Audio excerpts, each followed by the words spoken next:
السلام علیکم ورحمۃ اللہ تعالی وبرکاتہ۔ وعلیکم السلام ورحمۃ اللہ وبرکاتہ۔ الحمد للہ رب العالمین، والصلاة والسلام علی اشرف الانبیاء والمرسلین وعلى آلہ واصحابہ اجمعین، اما بعد فاعوذ باللہ من الشیطان الرجیم، بسم اللہ الرحمن الرحیم۔ وَلَكُمْ فِي الْأَرْضِ مُسْتَقَرٌّ وَمَتَاعٌ إِلَىٰ حِينٍ۔ صدق اللہ العظیم وبلغنا رسوله النبي الأمين الكريم، ونحن على ذلك لمن الشاهدين والشاكرين، والحمد لله رب العالمين۔ تمام تعریف، حمد و ثنا اللہ جل مجدہ کی ذات بابرکات کے لیے، جو خالق کائنات بھی ہے اور مالک شش جہاد بھی۔ اللہ سبحانہ کی حمد و ثنا کے بعد رسول رحمت، شفیع معظم، نبی محتشم، اللہ کے پیارے، امت کے سہارے، ہم بے کسوں کے کس، ہم بے بسوں کے بس، حضور تاجدار ختم نبوت، حضور احمد مجتبی محمد مصطفیٰ، ارواحنا فدا صلی اللہ تعالی علیہ وسلم کی بارگاہ ناز میں اپنی محبتوں کا خراج پیش کریں اور پڑھے باواز بلند، اللہم صلی علی سیدنا و مولانا محمد عدد الجود والکرم وآلہ وبارک وسلم، صلو علیہ صلاۃ و سلاما علیک یا سیدی یا رسول اللہ صلی اللہ تعالی علیہ وسلم۔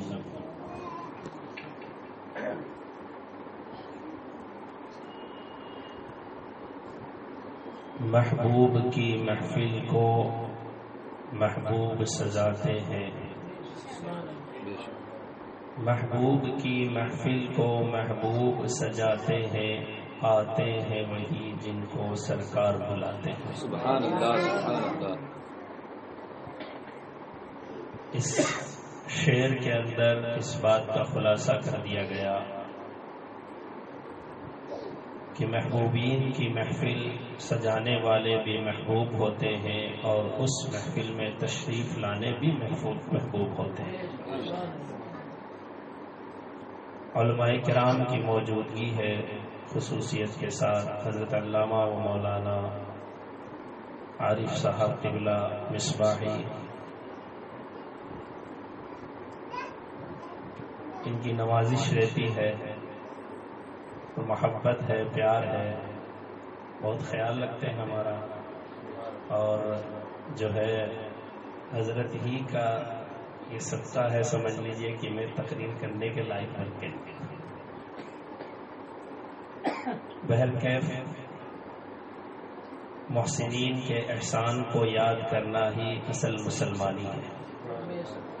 خواجہ اجمیری اس دنیا میں ہندوستان کی سرزمین پر جب تشریف لائے اور آپ نے اسلام کی دعوت و تبلیغ کی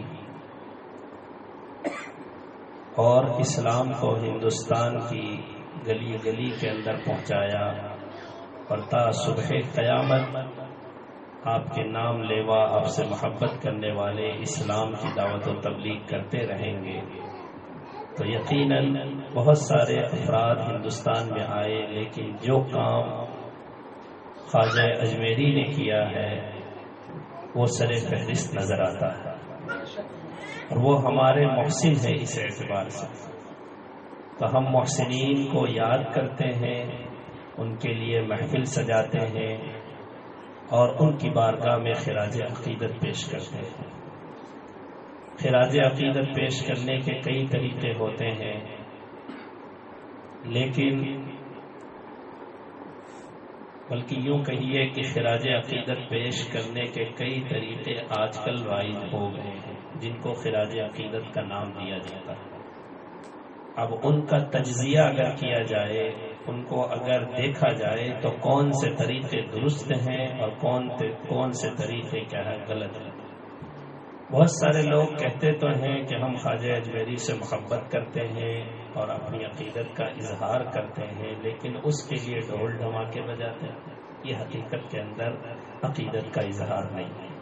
قوالیاں بجاتے ہیں، یہ حقیقت میں عقیدت کا اظہار نہیں ہے، بلکہ کبھی بھی خواجہ اجمیری کا فیضان ایسے لوگوں کی طرف متوجہ نہیں ہو سکتا، بلکہ حقیقت کے اندر خراج عقیدت پیش کرنے کا جو انداز ہونا چاہیے وہ یہ کہ قرآن کریم کی تلاوت کی جائے اور خواجہ اجمیری کی بارگاہ میں پیش کر دیا جائے۔ اسی طرح تسبیح و تہلیل اور درود پاک کی مجلسیں سجا کر کے اس کا ثواب خواجہ اجمیری کی بارگاہ میں نذر کر دیا جائے۔ کھانا وغیرہ بنا کر کے غریبوں مسکینوں کے اندر بانٹ دیا جائے کہ جس طرح وہ اپنی پوری زندگی غریب نوازی کرتے رہے، انہی کی سنت کو ادا کرتے ہوئے آپ بھی غریب نواز بن جائیں، غریبوں کو نوازنے والے بن جائیں، تو یہ خراج عقیدت کا بہترین طریقہ۔ اسی طرح جب ان کے اعراس یا ان کے عرس کا موقع آئے تو اس طرح کی مجلسیں سجا کر کے ان کی بارگاہ میں نعت و منقبت پڑھنے کے بعد جو اس کا ثواب ہے وہ ان کی بارگاہ میں نذر کر دیا جائے۔ یقیناً یہ نورانی اور عرفانی محفل خراج عقیدت پیش کرنے کے طریقوں میں سے ایک بہترین طریقہ ہے۔ اللہ تعالیٰ اس کے فیوز و برکات سے ہم سب کو مالا مال فرمائے۔ جس آیت کریمہ کی تلاوت کا شرف حاصل کیا، اللہ تبارک و تعالیٰ نے قرآن کریم فرقان حمید میں ارشاد فرمایا وَلَكُمْ فِي الْأَرْضِ مُسْتَقَرٌّ وَمَتَاعٌ إِلَىٰ حِينٍ۔ یہ آیت کریمہ ایک پس منظر میں ہے، اس کو تھوڑا سا میں واضح کر دوں تو آپ کو بآسانی سمجھ میں آئے گا۔ جب اللہ تبارک و تعالی نے حضرت آدم علیہ نبینا علیہ السلام کو پیدا فرمایا تو ابلیس کو اور اسی طرح فرشتوں کو بھی یہ حکم ہوا کہ آدم کو سجدہ کرو۔ تمام فرشتوں نے سجدہ کیا سوائے ابلیس۔ جب ابلیس سے پوچھا گیا کہ تو نے سجدہ کیوں نہیں کیا تو اس نے کہا خلقتنی من نار وخلقتہ من طین، کہ اللہ تو نے آدم کو مٹی سے پیدا کیا ہے اور مجھے آگ سے پیدا کیا ہے۔ اپنی عقل کا گھوڑا دوڑانے لگا، تکبر میں آ گیا، گھمنڈ میں آ گیا تو راندے بارگاہ ہو گیا۔ اس کے بعد جب اس کو راندے بارگاہ کیا گیا تو حضرت آدم اور آپ کی بائیں پسلی سے جو پیدا ہوئی حضرت حوا رضی اللہ عنہا، یہ دونوں جنت میں رہنے لگے۔ اللہ تعالیٰ نے ان کو حکم دیا کہ جنت کے اندر رہو، جو چاہے کھاؤ، لیکن یہ ہے کہ اس درخت کے پاس مت جانا۔ اس درخت سے اگر کھاؤ گے تو ایسی صورت کے اندر پھر جو ہے تم حد سے تجاوز کرنے والے ہو جاؤ گے۔ چنانچہ ہوا یہی، کیونکہ منشاء خداوندی یہی تھا، ارادہ الہی یہی تھا، مشیت خداوندی یہی تھی کہ آدم اس درخت سے کھائیں اور دنیا میں جائیں اور دنیا کے خلیفہ بنا دیے جائیں۔ کیونکہ وَإِذْ قَالَ رَبُّكَ لِلْمَلَائِكَةِ إِنِّي جَاعِلٌ فِي الْأَرْضِ خَلِيفَةً، تخلیق آدم سے پہلے فرشتوں نے اللہ کی بارگاہ میں یہ عرض کیا تھا جب اللہ نے ان سے کہا اے فرشتوں میں ایک اپنا زمین میں خلیفہ بنانے والا ہوں، تو یہاں قابل غور بات یہ ہے کہ زمین میں خلیفہ بنانے والا، یعنی گویا کہ یہ پہلے سے متعین تھا کہ وہ زمین میں جائے گا۔ چنانچہ وہ واقعہ تفصیل سے سنانا مقصود نہیں ہے، بلکہ جب آپ زمین میں تشریف لائے تو آپ سے یہ بات کہی وَلَكُمْ فِي الْأَرْضِ مُسْتَقَرٌّ وَمَتَاعٌ إِلَىٰ حِينٍ، کہ تمہارے لیے زمین میں ایک وقت تک ٹھہرنا ہے اور اس سے نفع اٹھانا ہے۔ قَالَ فِيهَا تَحْيَوْنَ وَفِيهَا تَمُوتُونَ وَمِنْهَا تُخْرَجُونَ، اور اسی زمین کے اندر تمہیں موت آئے گی، اسی زمین کے اندر تم زندہ رہو گے، اسی زمین کے اندر تمہیں موت آئے گی اور اسی زمین سے تم دوبارہ اٹھائے جاؤ گے۔ تو گویا کہ حضرت آدم علی نبینا علیہ الصلوۃ والسلام کے اس دنیا میں تشریف لانے سے لے کر قیامت تک جتنے بھی انسان اور جنات آنے والے ہیں، ان سب کے لیے یہ بات متعین ہے کہ وہ ہمیشہ کے لیے اس دنیا میں نہیں آئے، بے شک ایک زمانے تک انہیں اس دنیا میں رہنا ہے اور اس کے بعد ایک زمانے تک اس دنیا کے مال و متاع اور اللہ کی دی ہوئی نعمتوں سے فائدہ اٹھانا ہے اور پھر اس کے بعد چلے جانا ہے۔ گویا کہ یہ آیت کریمہ کا اتنا سا حصہ ہمیں اپنی زندگی پر غور کرنے پر مجبور کرتا ہے کہ زمین کے اندر ہم رہ رہے ہیں تو ہماری سوچ کیا ہے، ہماری فکر کیا ہے، ہمارا مائنڈ سیٹ اپ کیا ہے، کس طرح ہم زندگی بسر کر رہے ہیں۔ کہیں شیطانی فکر لے کر کے تو ہم زندگی بسر نہیں کر رہے کہ ہم ہمیشہ یہاں رہنے والے ہیں، جیسا کہ فرعون نے سوچ لیا تھا انا ربکم الاعلی کا دعویٰ کر دیا کہ میں ہی تمہارا سب سے بلند و بالا رب ہوں۔ نمرود نے جیسا سوچ رکھا تھا کہ جس طرح میرے پاس جو ہے سب کچھ ہے، اس نے ایک آدمی کو بلا کر کے کہا کہ اس کی گردن اڑا دی اور دوسرے کو چھوڑ دیا۔ جب حضرت ابراہیم علیہ نبینا علیہ الصلوۃ والسلام کا اس سے مناظرہ ہوا کہ حضرت ابراہیم نے کہا میرا رب تو وہ ہے جو جلاتا ہے اور مارتا ہے، تو نمرود نے تکبر میں آ کر کے دو آدمیوں کو بلایا جو قید میں تھے، ایک کو چھوڑ دیا، ایک کی گردن اڑا دی اور کہا میں بھی جلاتا ہوں، میں بھی مارتا ہوں۔ حضرت ابراہیم علیہ نبینا علیہ الصلوۃ والسلام نے دوسری دلیل پیش کی، میرا رب تو وہ ہے جو کہ سورج کو جو ہے مشرق سے اگاتا، تو مغرب سے اگا کر کے دکھا۔ فبہت الذی کفر، تو کافر مبہوت ہو کر کے رہ گیا، اس کو سمجھ میں آ گیا کہ میں ایک انسان ہوں اور مجھے ایک حد تک اختیار دیا گیا ہے، پوری طرح سے مختار کل نہیں بنایا گیا ہے، اور میرا جو اختیار ہے یہ عطائی ہے، میرا اختیار جو ہے ذاتی نہیں ہے۔ اسے سمجھ میں آ گیا قادر مطلق، اور اسی طرح خالق مطلق اگر کوئی ذات ہے تو وہ اللہ رب العالمین کی ذات ہے، فوراً سمجھ میں آ گیا۔ تو اگر ہمیں یہاں پر غور کرنا ہے کہ وَلَكُمْ فِي الْأَرْضِ مُسْتَقَرٌّ وَمَتَاعٌ إِلَىٰ حِينٍ، جو اولاد آدم سے کہا گیا کہ تمہارے لیے ایک وقت تک زمین میں ٹھہرنا ہے اور اس سے فائدہ اٹھانا ہے، تو ہم کس تھیوری کے ساتھ، کس مائنڈ سیٹ اپ کے ساتھ اس دنیا کے اندر رہ رہے ہیں؟ کہیں ہم نے نمرود اور فرعون کی سوچ تو نہیں بنا لی کہ ہمیشہ کے لیے ہم اس دنیا کے اندر رہیں گے؟ اگر ایسا ہے تو ہمیں اپنی فکر کو، اپنی سوچ کو، اپنے مائنڈ سیٹ اپ کو تبدیل کرنے کی ضرورت ہے، اور جن دشمنوں نے ہماری یہ سوچ بنائی ہے ان دشمنوں سے چوکنا ہونے اور ان کے مکر و فریب سے اپنے آپ کو بچانے کی ضرورت ہے۔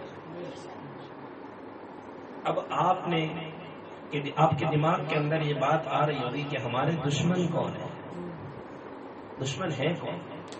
تو تین طرح کے دشمن ہیں جو انسان کو بہکاتے ہیں، اور اس کا جو مقصد ہے زندگی بسر کرنے کا اور دنیا کے اندر جو بھیجے جانے کا جو مقصد ہے، جو اللہ تعالیٰ نے قرآن کریم میں فرمایا وَمَا خَلَقْتُ الْجِنَّ وَالْإِنسَ إِلَّا لِيَعْبُدُونَ، کہ میں نے جنوں اور انسانوں کو پیدا نہیں کیا مگر اس لیے کہ تاکہ وہ میری عبادت کریں۔ تو یہ مقصد تھا کہ اللہ تعالی کی فرما برداری اور اسی طرح جو رسولوں کو بھیجا گیا ان رسولوں کی فرما برداری، گویا کہ وہ بھی اللہ کی فرما برداری ہے۔ جو کتابیں بھیجی گئی ان کتابوں میں جو احکام دیے گئے ان کتابوں کے مطابق زندگی بسر کرنا، یہ بھی اللہ تعالیٰ کی فرما برداری۔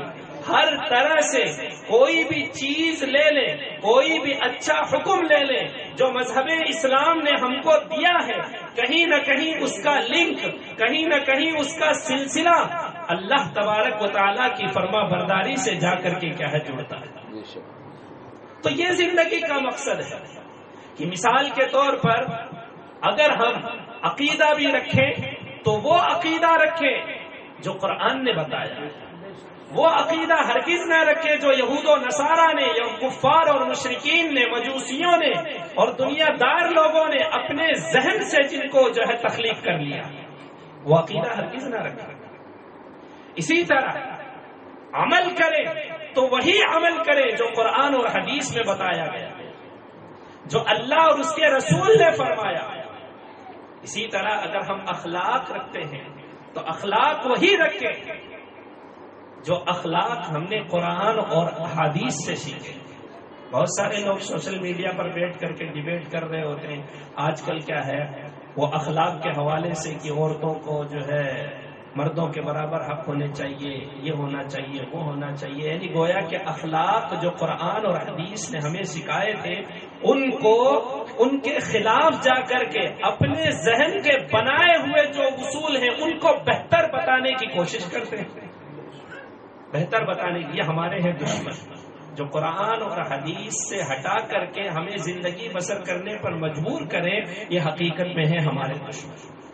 ٹھیک ہے، اسی طرح قرآن کریم اور احادیث طیبہ میں ہمیں بتلا دیا گیا کہ ہمیں معاملات کیسے کرنے ہیں، خرید و فروخت کیسی ہونی چاہیے، تجارت کس انداز میں ہونی چاہیے، سود نہیں کھانا ہے، اسی طرح جو ہے غریب کا، مظلوم کا، کسی کا مال نہیں ہڑپنا ہے، کسی کا حق نہیں دبانا ہے، سودا بیچتے وقت جھوٹی قسمیں کھا کھا کر کے سودا نہیں بیچنا ہے، مکر و فریب کے ساتھ کیا ہے عیبوں کو چھپا کر کے اپنے مال کو نہیں بیچنا ہے۔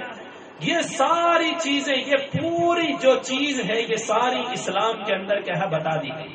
کھانا کیسے کھانا ہے، سونا کیسے ہے، اٹھنا کیسے ہے اور زندگی کیسے بسر کرنی ہے۔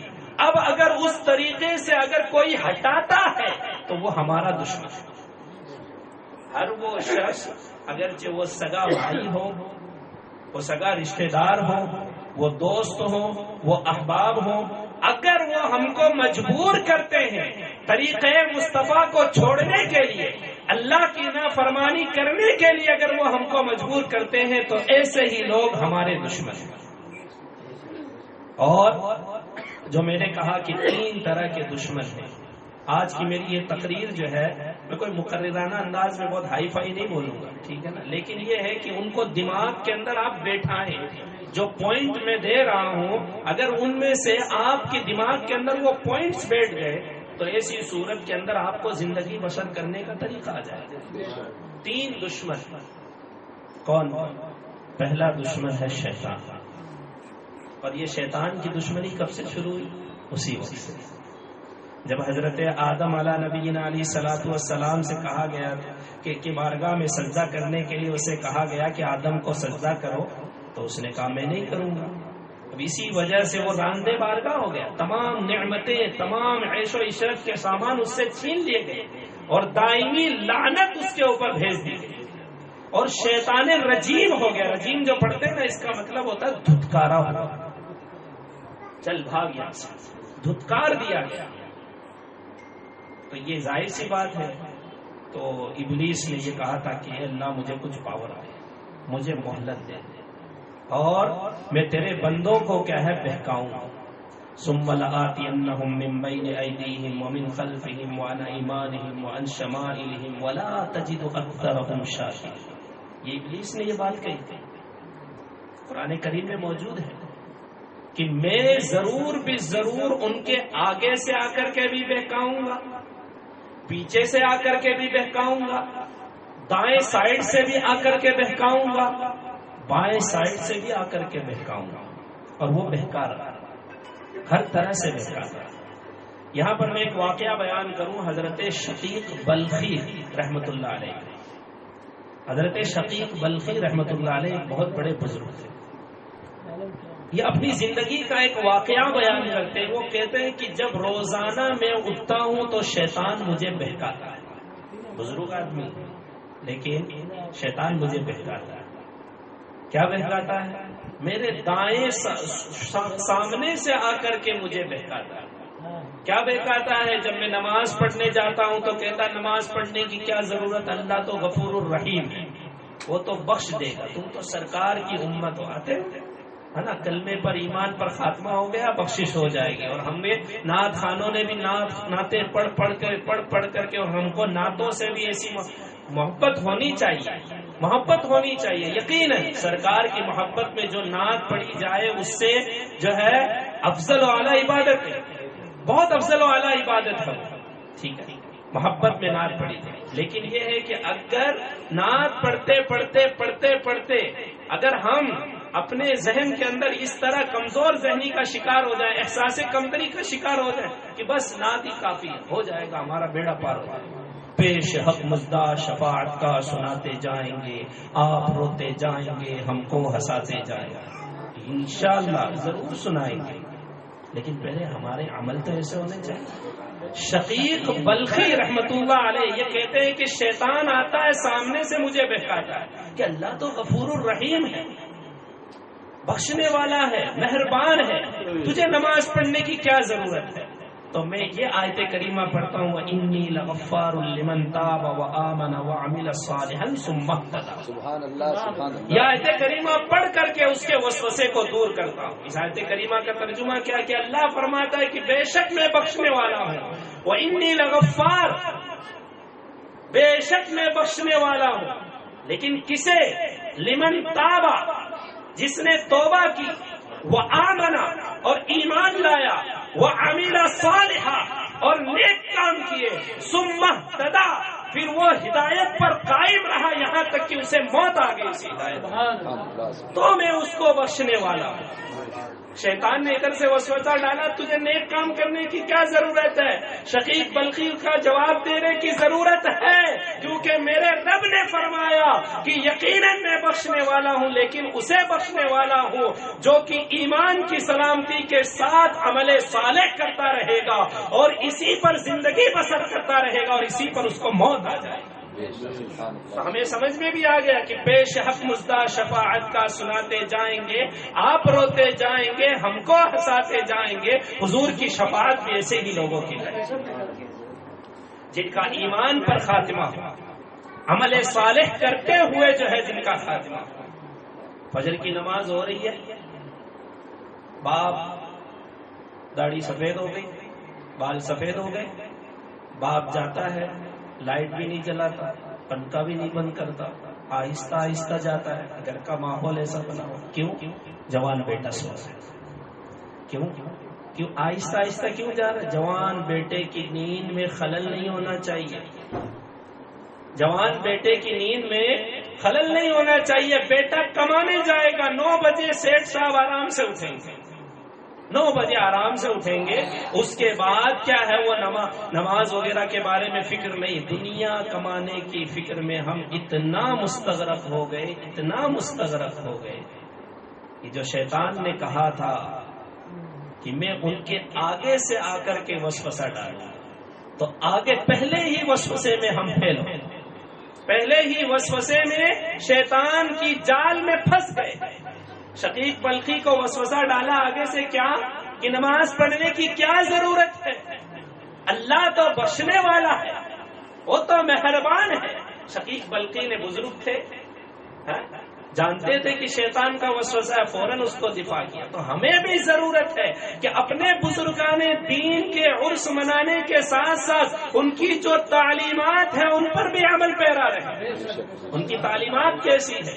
وہ یہ نہیں کہ ہمیں سب کچھ مل گیا، ہم یہاں سے بیٹھ کر کے بغداد کا معائنہ کر سکتے ہیں، تو انہوں نے اس پر بھروسہ نہیں کیا، بلکہ انہوں نے اپنی پوری زندگی نیک کام کرتے کرتے کرتے کرتے اللہ کو راضی رکھا کہ کسی ایک لمحے میں بھی وہ غافل نہیں ہونا چاہیے، ایک لمحے میں بھی ان کا دل غافل نہیں ہونا چاہیے، ان کی ذات غافل نہیں ہونی چاہیے، کہیں ایسا نہ ہو کہ راندے بارگاہ کر دیے۔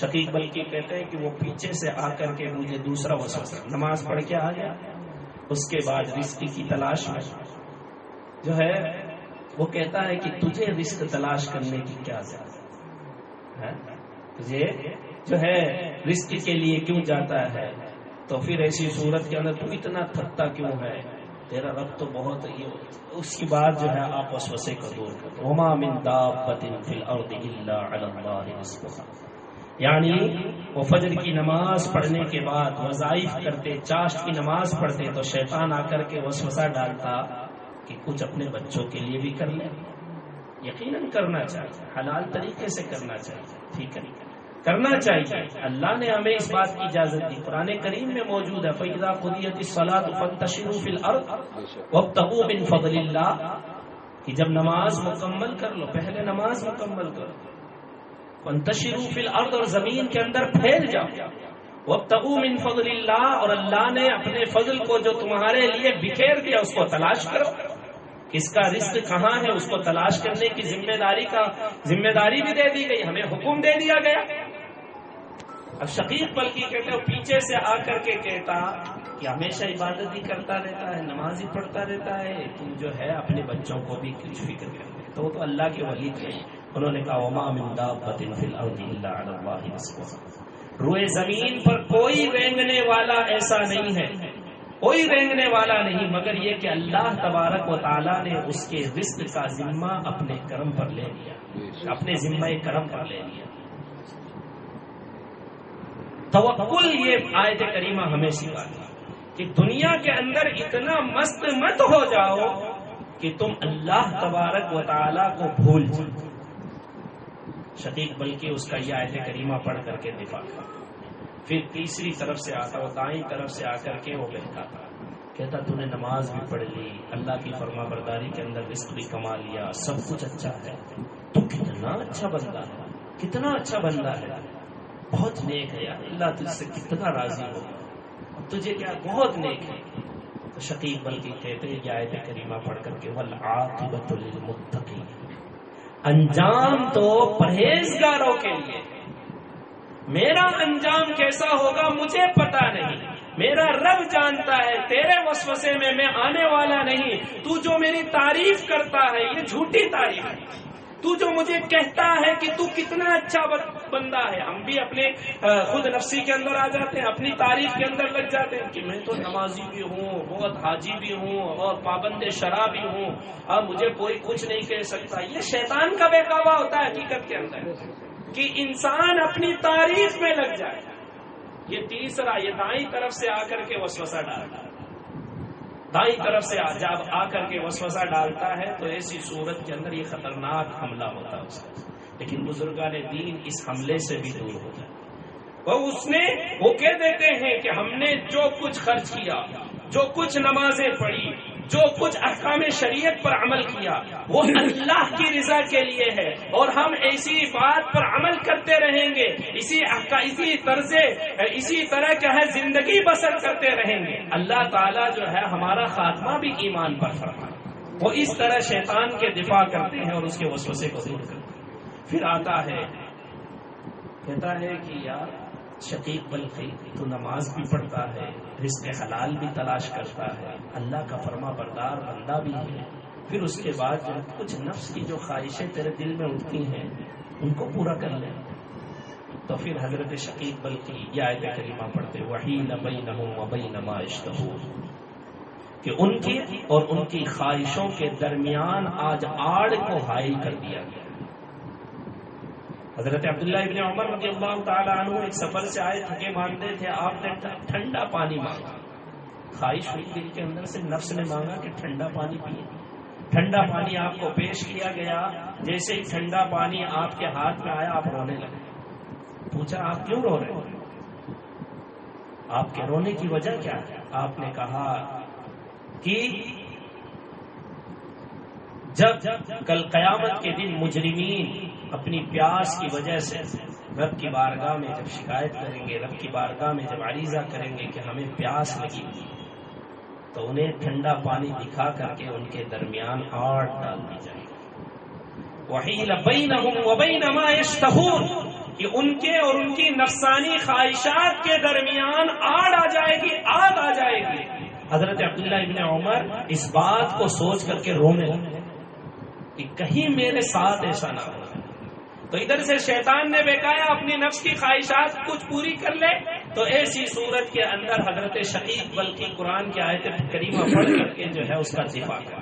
تو یہ ہمارے بزرگان دین کا کہ جو ہے زندگی بسر کرنے کا طریقہ تھا کہ اگر دائیں سے آتا ہے، بائیں سے آتا ہے، پیٹھ کے پیچھے سے آتا ہے، آگے سے آتا ہے، جب شیطانی وسوسہ آتا ہے تو وہ اللہ کی پناہ میں آ کر کے اس شیطان رجیم سے جو ہے اپنے آپ کو دور کر لیتے ہیں. اور یہی طریقہ ہونا چاہیے.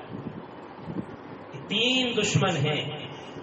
پہلا دشمن کون ہوا؟ شیطان.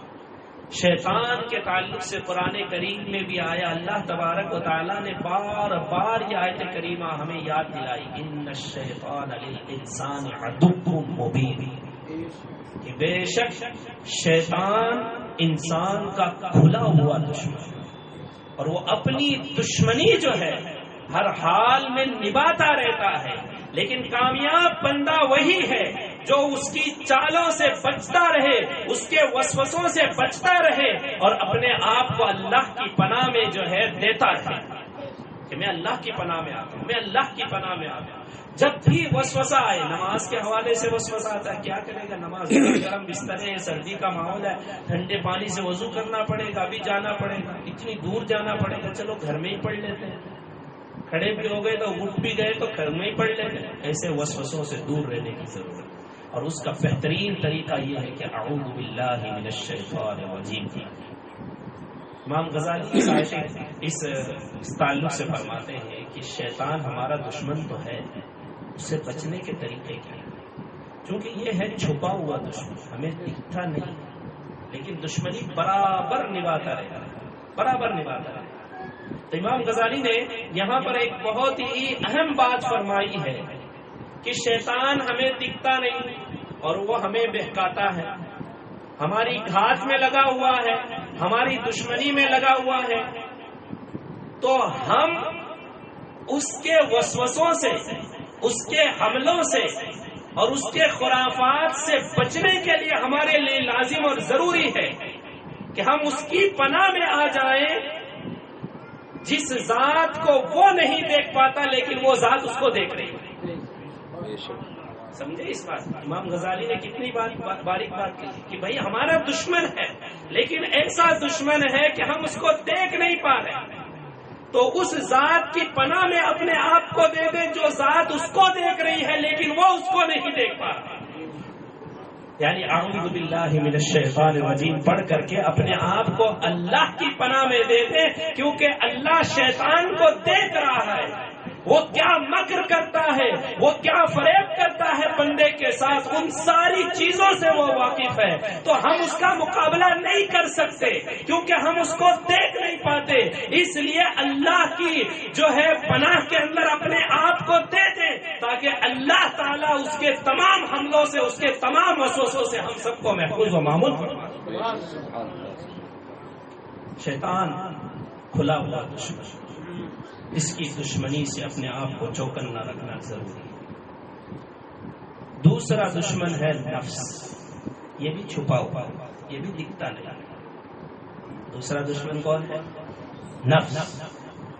نفس کئی طرح کا ہے، ایک ہوتا ہے نفس امارہ، نفس لوامہ، نفس مطمئنہ، پھر اس کے بعد آگے راضیہ مرضیہ سب ٹھیک. لیکن یہ 3 طرح کے جو نفس ہیں، نفس امارہ بالسوء یعنی برائیوں کا حکم دینے والا، بہت برائیوں کا حکم دیتا ہے، یار یہ کر لینا. اچھا، نفس اور شیطان کے وسوسوں میں فرق کیا ہے؟ دکتور علی جمعہ جو ہے انہوں نے ایک بہت کتاب لکھی الطریق الی اللہ، کہ اللہ کی طرف راستہ جو ہے، طریق یعنی سبیل اللہ، اللہ کا راستہ. اس کے اندر ایک بہت ہی باریک نقطہ انہوں نے بیان کیا ہے، وہ یہ کہ نفس اور شیطان کے وسوسوں میں فرق یہ ہے. ایک مثال سے سمجھاتا ہوں. مثال کے طور پر بندے کے دل میں خیال آیا کہ زنا کرتے ہیں. کیا کرتے ہیں؟ زنا، بدکاری کرتے ہیں. تو بندہ جب ایک مرتبہ یہ کہہ دے اعوذ باللہ من الشیطان الرجیم اور وہ خیال اس سے دور ہو جائے، وہ خیال کیا ہو جائے؟ اس سے دور ہو جائے، تو سمجھ لو کہ یہ شیطان کی طرف سے. ٹھیک. لیکن اگر وہ خیال اس سے دور نہیں ہو رہا، اس کو الگ الگ صورتیں دے کر کے وہ الگ الگ جو ہے شکلوں میں اس کے سامنے بار بار آ رہا، تو اس کا مطلب یہ ہے کہ یہ نفس کی طرف سے حملہ ہو. یہ نفس کی طرف، نفس بہت جو ہے یہ بہت بڑا دشمن، اور اللہ تبارک و تعالی نے ہمیں جو پیدا کیا تو اس میں ہمیں نفس عطا فرمایا، اور نفس اس کے اندر بھلائی بھی رکھی اور برائی بھی رکھی، یعنی نفس امارہ بھی ہے، لوامہ بھی ہے اور مطمئنہ بھی ہے. وَنَفْسٍ وَمَا سَوَّاهَا فَأَلْهَمَهَا فُجُورَهَا وَتَقْوَاهَا قَدْ أَفْلَحَ مَنْ زَكَّاهَا. سبحان اللہ. کہ اللہ تبارک و تعالیٰ نے نفس کو بنایا تو ایسی صورت میں اس میں تقویٰ بھی رکھا اور اس میں فسق و فجور بھی رکھا. ٹھیک ہے. کامیاب وہی ہوگا جو تقویٰ اختیار کرے، فسق و فجور سے بچتا رہے. چنانچہ ایک آیت کریمہ ہے 13ویں پارے کے شروع میں آپ پڑھتے ہوں گے وما ابرئ نفسی ان النفس لامارۃ بالسوء الا ما رحم ربی ان ربی لغفور رحیم. یہ آیت کریمہ کا پس منظر کیا جانتے ہیں؟ یہ ہے کہ حضرت یوسف علی نبینا علیہ الصلوۃ، سورہ یوسف کی آیت کریمہ، حضرت یوسف علی نبینا علیہ الصلوۃ والسلام پر الزام لگا حضرت زلیخا کی طرف سے کہ انہوں نے جو ہے ان پر غلط نیت سے جو ہے حملہ کیا، زنا کا الزام لگا. پورا سورہ یوسف کے اندر وہ آیت کریمہ موجود ہے، پوری سورت نازل ہوئی. لیکن ایک وقت ایسا آیا کہ دربار سجا ہوا ہے اور اس دربار کے اندر زلیخا نے اس بات کا اعتراف کیا کہ میں نے جھوٹا الزام لگایا، میں نے تہمت لگائی تھی، یوسف بری ہے. جیسے ہی زلیخا نے یہ بات کہی، بھرے دربار کے اندر کہی، تو ظاہر سی بات ہے کہ حضرت یوسف کی جو ذات تھی اس کے قدر اور قیمت پورے دربار کے اندر بڑھ گئی، پورے دربار میں بڑھ گئی. تو حضرت یوسف کے دل میں خیال آیا کہ یہ تو کہیں ایسا نہ ہو کہ میں اپنے نفس کی تعریف ہو رہی ہے اور میں اس تعریف کے اندر کیا ہے مستغرق ہو جاؤں. میرے نفس کی تعریف ہو رہی، میری ذات کی تعریف ہو رہی ہے، کہیں میں رب الہی کے احکام سے غافل نہ ہو جاؤں. فوراً رب کی بارگاہ میں جو ہے عریضہ پیش کیا، وما ابرئ نفسی، اے اللہ میں اپنے نفس کو بے قصور نہیں کہتا، میں نہیں کہتا کہ میرا نفس بے قصور ہے. حالانکہ وہ تو معصوم تھے، ان سے تو خطا نہیں ہو سکتی، لیکن پھر بھی انہوں نے یہ بات کہہ کر کے قیامت تک آنے والی امت کے لیے ایک درس دے دیا کہ نفس کے مکر و فریب میں تمہیں آنا نہیں ہے. وما ابرئ نفسی، میں اپنے نفس کو بے قصور نہیں کہتا. ان النفس لامارۃ بالسوء، بے شک نفس تو بہت زیادہ برائیوں کا حکم دینے والا ہے. ان النفس لامارۃ بالسوء الا ما رحم ربی، مگر یہ کہ میرا رب جس پر رحم فرمائے، میرا رب جس پر رحم فرما دے تو وہ نفس کے مکر و فریب سے محفوظ و معمول ہو جاتا ہے، وہ نفس کے فطور سے اور نفس کی چالوں سے وہ محفوظ و معمول ہو جاتا ہے. یہ تعلیم دی گئی قرآن کریم میں، آیت کریمہ موجود ہے. شیطان سے تو آپ بچ گئے، نفس آپ کو اپنے مقصد سے دور کر رہا ہے کہ دنیا کے اندر تم آئے ہو تو تمہیں ایک وقت تک رہنا ہے، ایک زمانے تک اس میں فائدہ اٹھانا ہے، اور دنیا کے اندر جو زندگی بسر کرنی ہے وہ اللہ کی فرما برداری اور رسول اللہ کی اطاعت اور فرما برداری کے اندر زندگی بسر کرنی ہے. اس مقصد سے ہٹانے کے لیے شیطان بھی پیچھے لگا ہوا ہے، نفس بھی پیچھے لگا ہوا ہے. کامیاب بندہ وہی ہے جو نہ شیطان کی باتوں میں آتا ہے نہ نفس کی باتوں میں آتا ہے. نفس امارہ بالسوء یہ بہت بڑا دشمن ہے، چھپا ہوا دشمن ہے. اچھا، اس کے بعد ایک نفس لوامہ ہوتا ہے. جیسے آپ نے کوئی گناہ کیا اور گناہ کرنے کے بعد آپ کو فوراً اپنے آپ دل میں کوسنے لگتے ہیں آپ کہ یار یہ کیا ہو گیا، مجھ سے بہت بڑی غلطی ہوئی، آئندہ سے نہیں ہوگا. تو یہ ہے لوامہ، یعنی آپ اپنے آپ کو ملامت کرتے ہیں. کیا کرتے ہیں؟ ملامت کرتے ہیں. اس کو نفس لوامہ کہا جاتا ہے.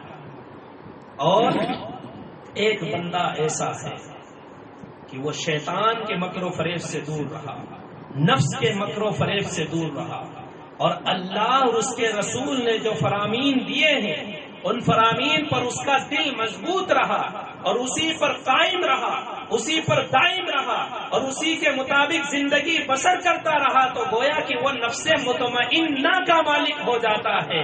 اور وہ نفوس قدسیہ جن کی یاد میں آج ہم یہ مجلسیں سجا رہے ہیں، انہوں نے اپنے نفس امارہ کو بھی مار دیا، اور نفس امارہ کو جب مار دیا تو لوامہ کی ضرورت ہی نہیں پڑی، اور انہوں نے اپنی پوری زندگی یاد الہی کے اندر مطمئن ہو کر کے بسر کی. تو اسی لیے قرآن کریم میں ایسے نفوس قدسیہ کے لیے کہا گیا کہ کل قیامت کے دن ان سے کہا جائے گا یا ایتھا النفس المطمئنہ ارجعی الی ربک راضیۃ مرضیہ فادخلی فی عبادی وادخلی جنتی.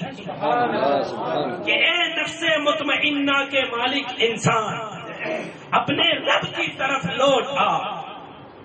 ارجعی الی ربک راضیۃ مرضیہ، اس حال میں کہ وہ تجھ سے راضی ہے، تجھ سے راضی. سبحان اللہ.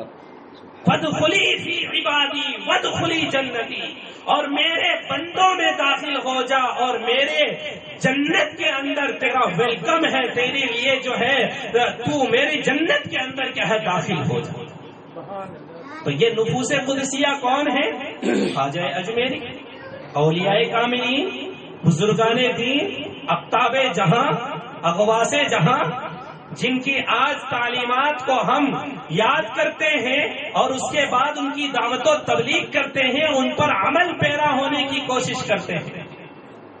کوشش کریں کہ یہ مجلسیں بے مقصد نہیں ہونی چاہیے، بلکہ ان کا کوئی مقصد ہو. ان کی یاد میں اگر کوئی مجلس سجی ہے تو ان کی تعلیمات کو پڑھیں اور پڑھنے کے بعد ان پر عمل کرنے کی کیا ہے کوشش کریں. تو یہ دو طرح کے دشمن تو کیا ہے متعین ہو گئے، نفس، شیطان. اور تیسرا دشمن ہے برے ساتھی. تیسرے دشمن کون ہے؟ برے ساتھی. نفس سے بھی بندہ بچ رہا ہے، شیطان کے وسوسوں سے بھی دور رہ رہا ہے. تو یہ تو دونوں دکھتے نہیں ہیں، لیکن ایک دشمن ایسا ہے جو دکھتا ہے. جیسی سوسائٹی ہوگی ویسا ہی اثر آئے گا. جس معاشرے کے اندر زندگی بسر کریں گے اس معاشرے کا اثر آپ کے اوپر آئے گا، اور وہ برے ساتھی. اسی لیے قرآن کریم میں آیا یا ایھا الذین آمنوا اتقوا اللہ وکونوا مع الصادقین، کہ ایمان والو اللہ سے ڈرو اور سچوں کے ساتھ ہو جاؤ. کیوں کہا گیا سچوں کے ساتھ ہو جاؤ؟ سچوں کے ساتھ یعنی آپ کی سوسائٹی سچوں والی ہونی چاہیے. اللہ کے نیک بندوں کے ساتھ آپ کا اٹھنا بیٹھنا ہونا چاہیے. اگر سچوں کا ساتھ نہیں ہے، بروں کا ساتھ ہو گیا تو برائی آپ کتنے ہی نیک اور نفس سے بچتے ہیں، شیطان کے وسوسوں سے بچتے ہیں، لیکن یہ برا ساتھی جو ہے آپ کو برا کر کے چھوڑ دے.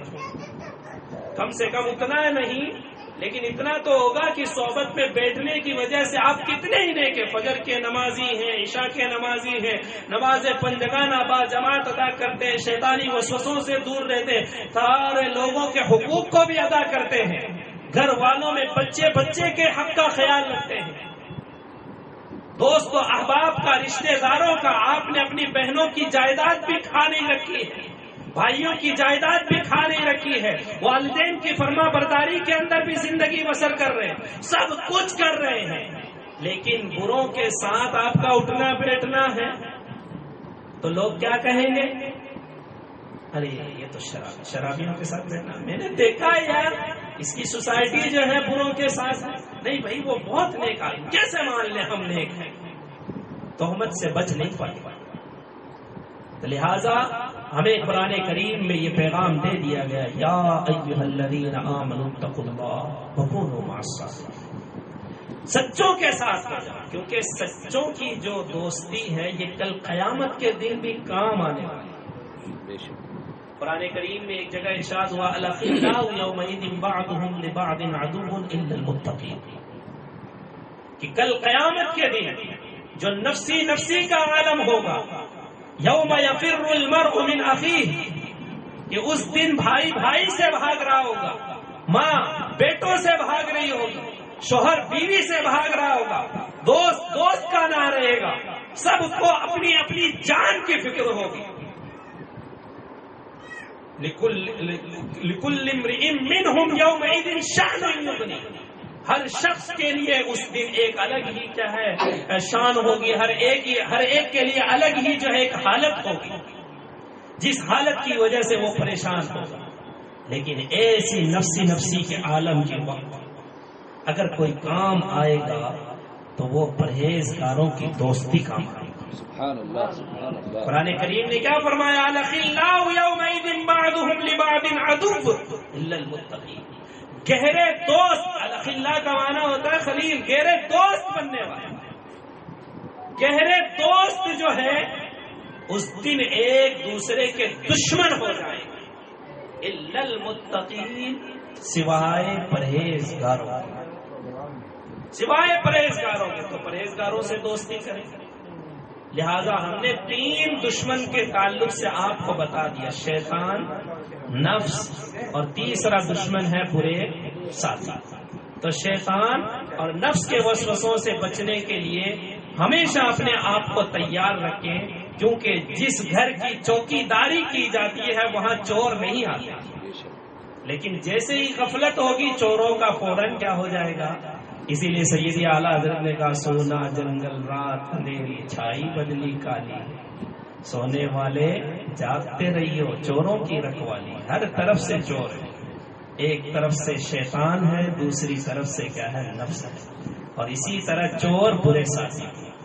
آپ وہابیہ دیا بنا کے ساتھ بیٹھیں گے، رسول اللہ کے گستاخوں کے ساتھ بیٹھیں گے تو آپ کا عقیدہ چھین لیں گے۔ دشمنی ہوئی کہ نہیں، دولت چھین گئی کہ نہیں؟ امپورٹنٹ تو یہی ہے، زندگی کا مقصد تو یہی ہے کہ کل قیامت کے دن جائیں تو ایمان کی سلامتی کے ساتھ جائیں، تاکہ وہ ساری فضیلتیں ہمیں حاصل ہو جائیں جو احادیث میں آئی ہیں، کہ شفاعت کبریٰ ملے گی، حوض کوثر پر کیا ہے، جام کوثر نصیب ہوگا، حضور کی شفاعت نصیب ہوگی، پل صراط پر رب سلم کی صدائیں سننا نصیب ہوگی۔ تو یہ سب کب ہوگا؟ جب ایمان سلامت رہے گا، اور ایمان اسی وقت سلامت رہے گا جب چوروں سے چوکنا رہیں گے، دولت کو بچا کر کے رکھیں۔ کہیں ایسا نہ ہو کہ آپ کو کہنا پڑ جائے، یا ویلتا لیتنی لم اتخذ فلانا خلیلا۔ بہت سارے لوگ ایسے ہوتے کہ دوسروں سے دوستی کرنے کی وجہ سے ان کا ایمان گیا، محبت رسول گئی، اسی طرح نمازوں کی پابندی گئی اور احکام شریعت کی پابندی گئی، خاتمہ ہو گیا برائی پر، ایمان عدم ایمان کے ساتھ کفر پر خاتمہ ہو گیا، شرک پر خاتمہ ہو گیا۔ تو ایسی صورت کے اندر کیا ہے، کل قیامت کے دن ایسا بندہ کہے گا، یا ویلتا لیتنی لم اتخذ فلانا خلیلا، اے کاش میں فلاں شخص کو اپنا دوست نہ بناتا، فلاں شخص کو اپنا دوست نہ بناتا۔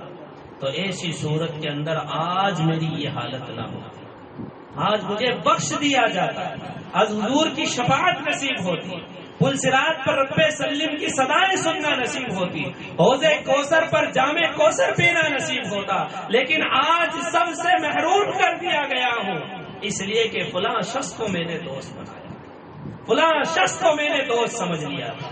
اور یہ دوست کبھی بندہ نفس کو بنا لیتا ہے، کبھی شیطان کو بنا لیتا ہے، اور کبھی جو ہے برے ساتھیوں کو بنا لیتا ہے۔ تو ان تمام لوگوں کی دوستی سے دور رہیں اور اچھے لوگوں کو دوست بنائیں، اور نفس اور شیطان کی ہمیشہ دشمنی کو یاد رکھیں، ان کو قریب بھی اپنے بھٹکنے نہ دیں، تبھی آپ ایک کامیاب زندگی میں چلتے ہیں۔ وَلَكُمْ فِي الْأَرْضِ مُسْتَقَرٌّ وَمَتَاعٌ إِلَىٰ حِينٍ، تمہارے لیے زمین کے اندر ایک زمانے تک ٹھہرنا ہے اور ایک زمانے تک فائدہ اٹھانا ہے. ٹھیک ہے, یہ تو متعین ہو گیا کہ زمین میں ایک وقت تک ٹھہرنا. کوئی 60 سال رہ رہا, کوئی 50 سال رہ رہا, بہت زیادہ ہو گیا امت محمدیہ کے اندر 100 سال مانا. 100 سال کے اندر بھی آپ 12 سال بلوغت کے نکال دو, لائقل اس میں مکلف نہیں ہوتا. 100 سال مان لیں, یا منیمم جو مطلب ایوریج جو چل رہی ہے زندگی کی وہ کیا ہے 60 سال. 60 سال میں سے اگر آپ 12 سال نکال لیتے تو بچتا کتنا 58 سال, سوری جو ہے 48 سال. 48 سال آپ کا بچا. 48 سال کے اندر جو ہے آپ کو اللہ کی عبادت کرتے ہوئے, اس کی فرما برداری کرتے ہوئے آپ کو 48 سال گزارنا ہے. اگر آپ نے یہ کامیاب زندگی بسر کر لی تو پھر ایسی صورت کے اندر ہمیشہ ہمیشہ کے لیے آپ کے لیے آرام ہی آرام. حضور صلی اللہ تعالی علیہ وسلم کا فرمان ہے کہ ما انا فی الدنیا الا کراکب استظل تحت شجرہ ثم راح وترکہ. اس حدیث شریف کو اپنے ذہن میں بیٹھا ہے, آپ کو زندگی کا مقصد سمجھ میں آ جائے گا. کیونکہ حضور جوامع الکلیم تھے, ایسی ایسی باتیں بولتے تھے پوری زندگی کا مقصد ایک جملے میں سمجھ میں آ جائے گا. ٹھیک ہے, وہ کیا؟ وہ یہ کہ حضور نے فرمایا کہ میں اس دنیا میں نہیں ہوں مگر ایک گھوڑ سوار کی طرح. ما انا فی الدنیا الا کراکب, میں اس دنیا میں نہیں ہوں مگر ایک گھوڑ سوار کی طرح. استظل تحت شجرۃ, گھوڑ سوار چلتا رہتا ہے, پھر کیا کرتا ہے, ایک درخت کے نیچے آ کر کے کیا کرتا ہے, سایہ حاصل کرتا ہے. میں اس گھوڑ سوار کی طرح ہوں جو کسی درخت کے آگ کے نیچے سایہ حاصل کرتا ہے. ثم راح, جب اس کو سکون مل جاتا ہے تو پھر وہ چلا جاتا ہے. درخت کو ساتھ لے کر کے نہیں جاتا, درخت کو وہیں چھوڑ کر کے جاتا ہے. تو زندگی کا مقصد سمجھا دیا ایک ہی حدیث میں کہ ہم اس دنیا کے اندر آئے ہیں, ہمیں دنیا دی گئی ہے, نعمتیں دی گئی ہیں, تو ان نعمتوں سے صرف فائدہ اٹھانا ہے, ان کو ساتھ لے کر کے نہیں جانا. مشہور قول ہے کفن میں جیب نہیں ہوتی ہے, کفن میں جیب نہیں ہوتی ہے. تو زندگی اس طرح بسر کرو کہ اللہ نے جو نعمتیں دی ہیں ان نعمتوں سے فائدہ اٹھانا ہے, اور یہ سب کچھ یہیں پر چھوٹ جانا ہے. دنیا آخرت میں اگر کوئی چیز کام آئے گی تو وہ اعمال صالحہ, اعمال صالحہ ہی کام آئے گی. حضور نے اس بات کی طرف اشارہ کیا کہ درخت تم لے کر کے نہیں جاؤ گے, زمین و جائیداد تم لے کر کے نہیں جاؤ گے. مطلب یہ زمین و جائیداد لے کر کے نہیں جاؤ گے, اولاد و امجاد لے کر کے نہیں جاؤ گے, بلکہ کیا لے کر کے جانا, اعمال صالحہ. المال والبنون زینت الحیات الدنیا والباقیات الصالحات, کہ مال اولاد یہ دنیاوی زندگی کی زینت ہے. ٹھیک ہے, انما اموالکم اولادکم فتنہ, کہ تمہارے مال اور تمہاری اولاد یہ آزمائش ہے. ٹھیک ہے, اور جب ہمیں نیچے بھیجا گیا حضرت آدم کے ساتھ, جب ہم صلب کے اندر موجود تھے, ٹھیک ہے, حضرت آدم کے صلب میں موجود تھے, ہمیں سب جب نیچے آئے تو ایسی صورت کے اندر ہمیں بہت ساری نصیحتیں کی. یا بنی آدم قد انزلنا علیکم لباسا یواری سوآتکم وریشا, یا بنی آدم لا یفتننکم الشیطان, یا بنی آدم خذوا زینتکم, یا بنی آدم اما یاتینکم. 4 یا بنی آدم, یا بنی آدم, یا بنی آدم, یعنی قیامت تک آنے والے آدم کی اولاد سے یہ خطاب کر دیا گیا کہ ہم نے تمہارے لیے کپڑا اتارا ہے زینت حاصل کرنے کے لیے, ستر چھپانے کے لیے, تو لہذا تم اس کے امپورٹنٹ کو سمجھنا, کیونکہ انسان کی فطرت کے اندر حیا کو رکھا گیا ہے. تبھی جنت میں جب اس درخت سے کھانے کے بعد حضرت آدم اور حضرت حوا کے کپڑے اترے تو پتوں سے اپنی شرم کی چیزوں کو چھپانے لگے تھے.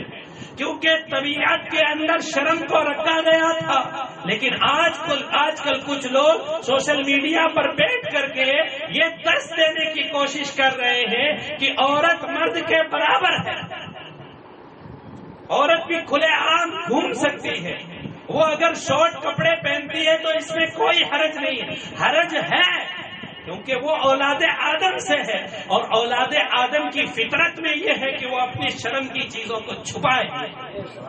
اگر کوئی کھولتا ہے تو اس کا مطلب یہ ہے کہ وہ شیطان اور نفس اور برے ساتھیوں کے جال میں پھنس چکا۔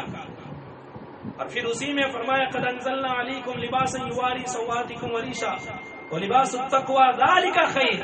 تقوی کا لباس یہ سب سے بہتر ہے، تقوی کا لباس پہننا، یعنی تمام برائیوں سے دور رہو، تمام اچھائیوں کو اپنا لو، جو احکام دیے گئے ہیں ان کو اپنی زندگی میں اتار لو، جن چیز سے منع کر دیا گیا ہے ان حدود کے قریب بھی مت جاؤ۔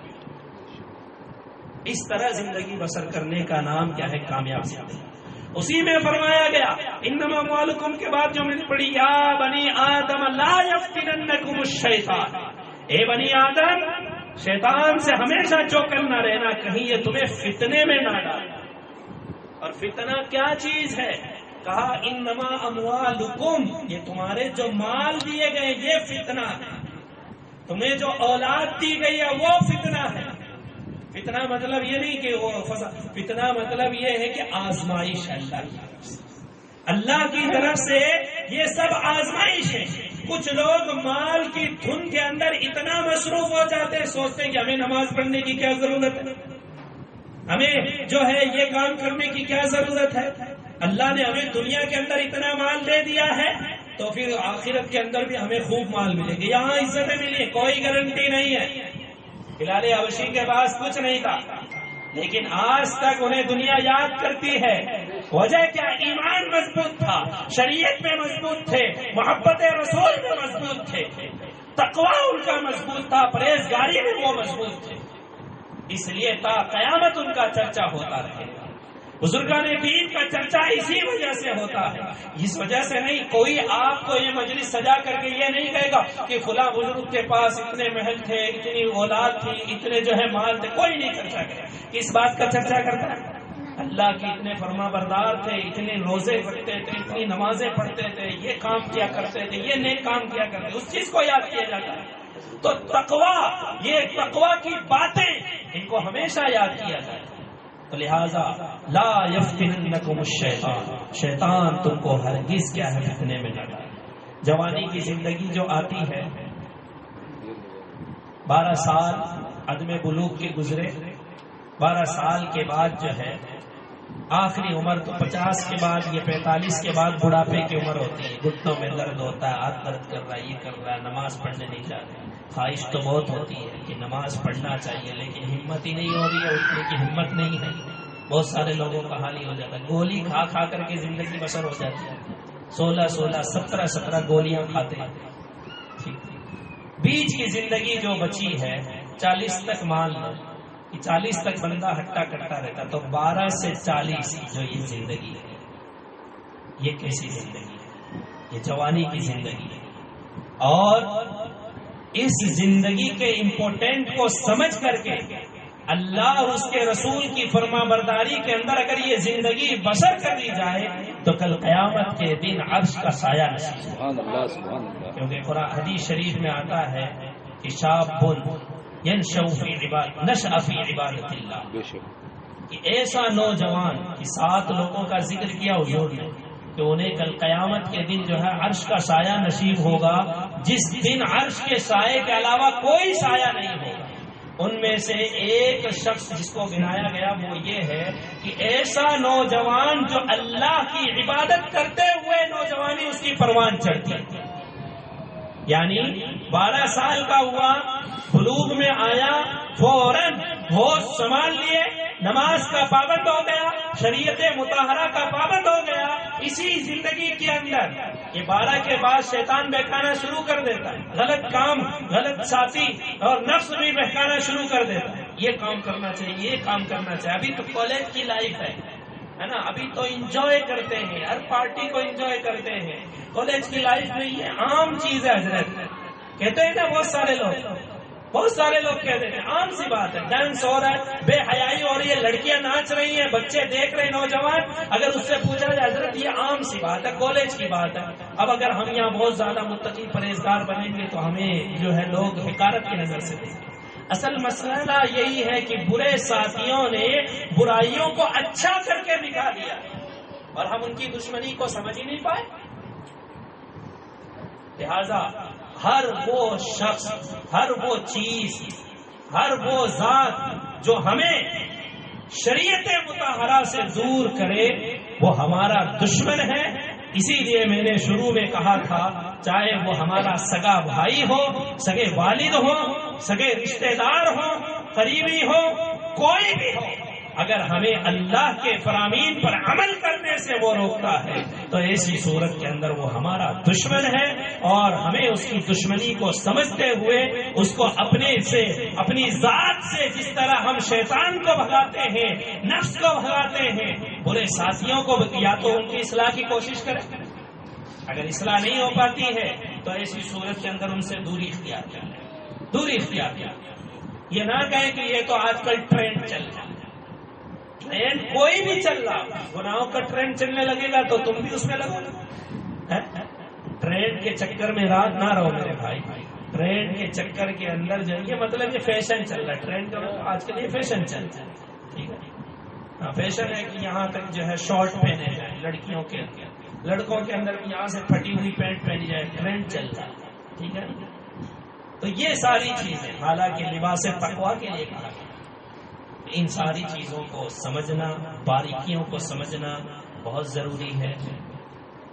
مجھے یقین ہے کہ میری یہ جو تقریر ہوئی ہے اس کے اندر بہت ساری باتیں آپ نے سنی, تو اس میں سے چند باتیں آپ اپنے ذہن میں بیٹھا لیں کہ آپ کے دشمن شیطان ہے, نفس ہے, نفس امارہ بالسوء یعنی جو برائیوں کا حکم دیتا ہے, اور برے ساتھی.